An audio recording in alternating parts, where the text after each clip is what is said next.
Hi guys, sorry to interrupt your video. Just a quick plea, subscribe to my channel please. If you haven't done it already, subscribe. Tell your friends, subscribe. Thanks.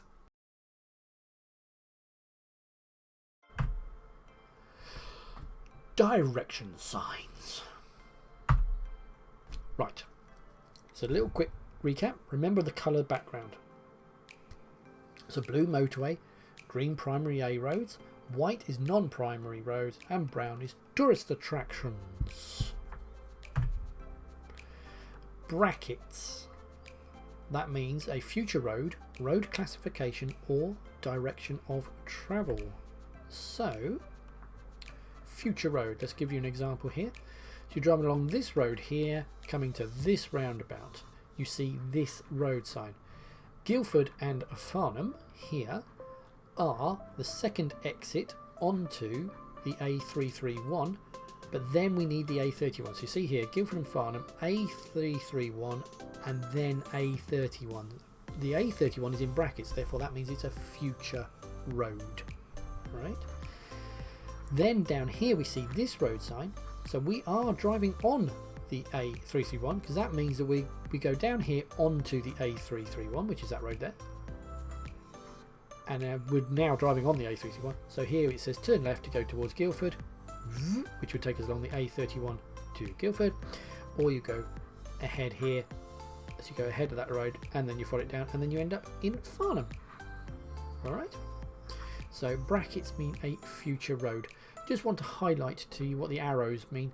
That just means that any text is talking about that road. So if you see here, we've got two boxes near the only line that actually has an arrow on it, which is this one. So these two relate to that road. This one here, which is squared off, right here is squared off, they aren't talking about it. So the arrow does not mean where the road goes, it means that any text nearby relates to that road. Right, what we've got here, classification. Right, this road sign is telling me that to go ahead, like that, I would go onto a motorway classified road called the A329M. So here, we're going onto Reading on the A329, brackets M, so that is a motorway classified A road. So it's sort of between a dual carriageway and a motorway, but because it's M classified, it's got all the crash protection, the barriers, all that sort of stuff like you would expect with a motorway. Because it's blue, you are not allowed, or learners are not allowed on there unless with a driving instructor, an ADI with dual controls, but you can't go on there with your parents, for instance. So here is the original one. So this is the A329, but this was the upgraded bypass lane, so it became a motorway classified road. So there's your classification, you get M's on it. And you can also get direction of travel. So here we've got southbound and northbound. So in this instance, the brackets are clarifying which direction each lane goes. This sign tells us that there are 4 lanes. 2 will take you southbound, 2 will take you northbound. Note that the sign is showing the 2 different ways of displaying the information, so they can be displayed over each lane or over 2 and put a line above it. Alright. This one. Turn right for Nottingham on the M1 at junction 23. That is a theory test question. What does this black box mean? It's the junction. So every motorway that you get on, there's going to be at the start of the motorway is going to be junction 1, and then the second one is 2, and so on and so forth. So you can get directions that say take the M3 to junction 23, get off onto the A whatever, blah blah blah. So the little black thing is just so that you count your exits off as you go. That's all. This one. Turn right for Market Walborough on the B486, and the town is 7 miles away. You are on the motorway approaching junction 25 in half a mile. Take it to get onto the A52, which heads towards Nottingham. That's what this road sign means. This one, you are on a motorway because it's blue, right? So you're on a motorway. It'll be the M40 actually, gauging by that. So you're on the motorway approaching junction 4 in half a mile. Take lane 1 for the A404, which would be the exit, towards Marlow, but take lanes 2 or 3 to stay on the M40 heading towards Birmingham or Oxford. Here you are on a motorway approaching junction 2 in half a mile. Take the exit onto the A46, which then goes to the M69 to get you to Leicester and Coventry. You are and basically stay on the remainder to stay on the M6. Here, A46. You are on the A46 heading south. So it's 17 miles to Nottingham, 32 miles to Leicester, and 35 miles to the M1. Notice the M1 is motorways are generally, as far as road signs are concerned, they're sort of at the same level as towns. So it's places where lots of people go. So therefore they'll say the motorway, they'll say Reading, the motorway, whatever. They sort of think of it as the same sort of level of importance. But because it's a motorway, it then gets put on a blue. But because it's a future road, so you're going to the motorway, then they put brackets on it. Right? If you go here, it's not the motorways, but in the future you get to the M1 southbound. You are on a primary A road. I can tell this because the whole road sign is green. Okay, at a junction called Turpin's Crossroads. Right. So ahead on the A11 to Biggleswick and Lambton via the M11, which is a motorway, but is a future motorway, so it's in brackets. Left to Dorfield on the A123, a non-primary road because it is white. Turn right for a tourist attraction of a steam railway and to get to Axley on the non-primary B1991. Okay, so you can tell by the colour schemes what type of road you're going to go onto, if it's a future road or not. If you turn right, you will be on the B1991. Here, if you went ahead, you will be on the A11, but it leads you to the M11. So the one that's not in brackets is the name of the road that you are turning onto. Need the loo? Not a problem. It's over here on the left, and there's access for the disabled. Come on. Fancy a picnic? Got that covered as well. It's over here, 150 yards. You can probably see it. Here, I'm sure there was a campsite around here. Oh, there it is. It's in 300 yards. Laybys and parking signs. Oof, loads of these. Right, so here we go. We've got parking in 1 mile. So it's a distance to a parking place. This is the location of the parking place. This is the distance to a parking place with an emergency telephone.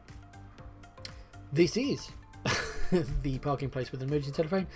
This is a distance to a parking place for an emergency use only, and this is where it is. Okay.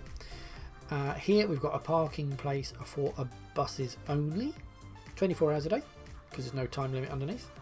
And here we have parking place for buses only, so cars can't use it during the times shown.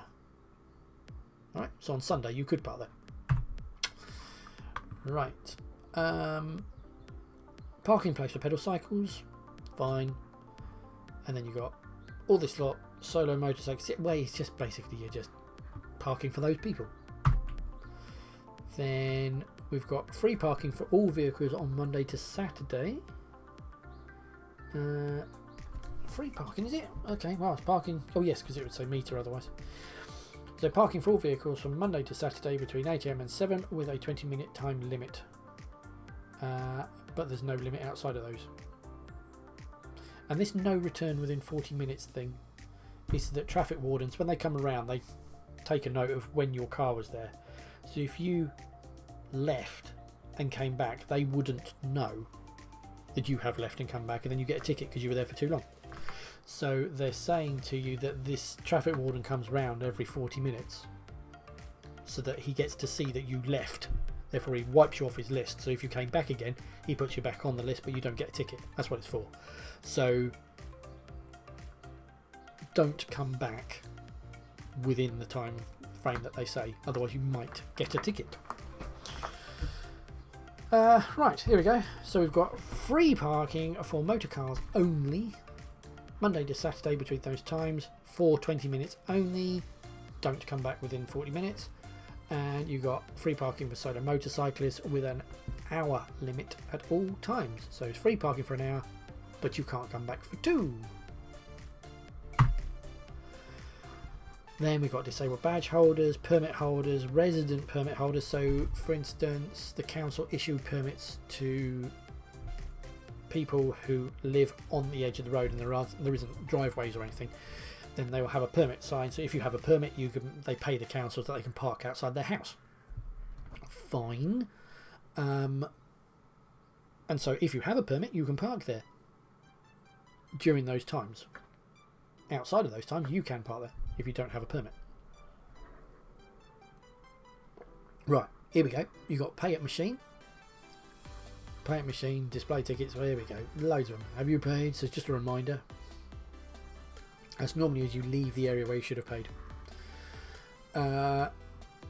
Lots of different restrictions, basically. I mean, you can read them to your heart's content. You freeze the video, have a read. Here we go. The upper panel indicates that waiting is prohibited during the morning and evening peak hours. True. A single yellow line will run through the bay. The lower panel indicates time limited parking Monday to Saturday. Between 10 and 4, between 6 PM and 8 AM the next day, and all Sunday. There are no restrictions on parking. Yes. So, right. Okay, here we go. This is a good one. Right, so although vehicles should not generally be parked on verges and footways, it is unlawful in London and some other cities. This may be allowed on certain narrow streets where parked vehicles would not obstruct pedestrians. There are special signs to indicate footway parking. There may also be white bays indicating where parking is permitted. Where there are controls applying to the parking place, such as pay and display, these should be indicated by separate signs. Right.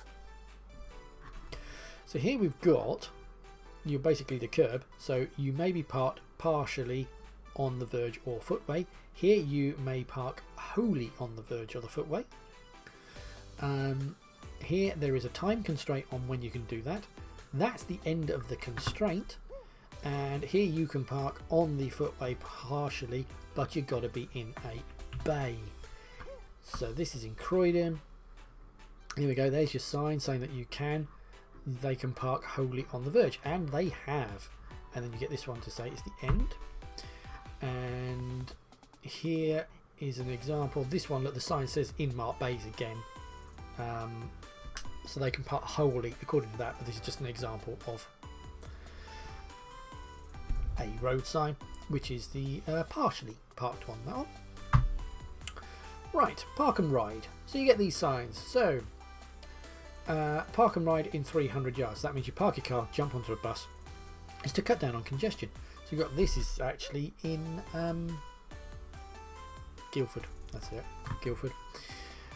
So in Merrow, so you've got a park and ride place there. It's just directing you there, basically. And here it is on the actual road sign in Merrow.